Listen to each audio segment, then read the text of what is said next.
तीमथी के नाम संत पौलुस का दूसरा पत्र, अध्याय 1, पद संख्या 1 से 3 और 6 से 12 तक। यह पत्र प्रिय पुत्र तीमथी के नाम पौलुस की ओर से है, जिसे ईश्वर ने इस बात का प्रचार करने के लिए ईसा मसीह का प्रेरित चुना है कि उसने हमें जीवन प्रदान करने की जो प्रतिज्ञा की थी वह ईसा में पूरी हो गई है। पिता परमेश्वर और हमारे प्रभु ईसा मसीह तुम्हें कृपा, दया तथा शांति प्रदान करे। मैं अपने पूर्वजों की तरह शुद्ध अंतःकरण से ईश्वर की सेवा करता हूँ और उसे धन्यवाद देता हुआ निरंतर दिन रात तुम्हें अपनी प्रार्थनाओं में याद करता हूँ। मैं तुमसे अनुरोध करता हूँ कि तुम ईश्वरीय वरदान की वह ज्वाला प्रज्वलित बनाए रखो जो मेरे हाथों के आरोपण से तुम में विद्यमान है। ईश्वर ने हमें भीरुता का नहीं बल्कि सामर्थ्य, प्रेम तथा आत्मसंयम का मनोभाव प्रदान किया।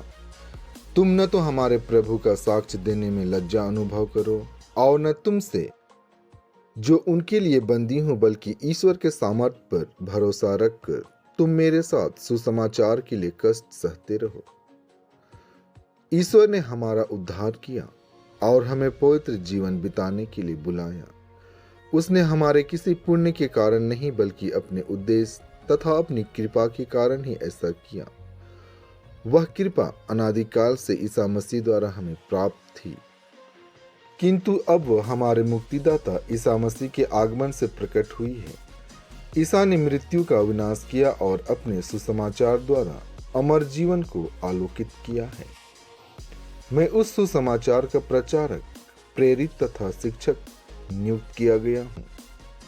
इस कारण मैं यहां यह कष्ट सह रहा हूं, किंतु मैं इससे लज्जित नहीं हूं, क्योंकि मैं जानता हूं कि मैंने किस पर भरोसा रखा है।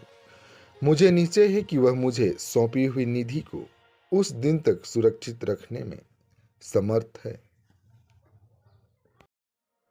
संत मार्कुस आज का पवित्र सुसमाचार, अध्याय 12, पद संख्या 18 से 27 तक। इसके बाद सदुकी उनके पास आए। उनकी धारणा है कि पुनरुत्थान नहीं होता।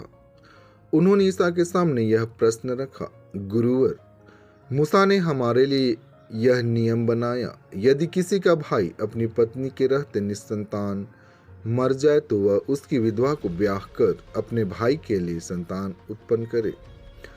7 भाई थे। पहले ने विवाह किया और वह निसंतान मर गया।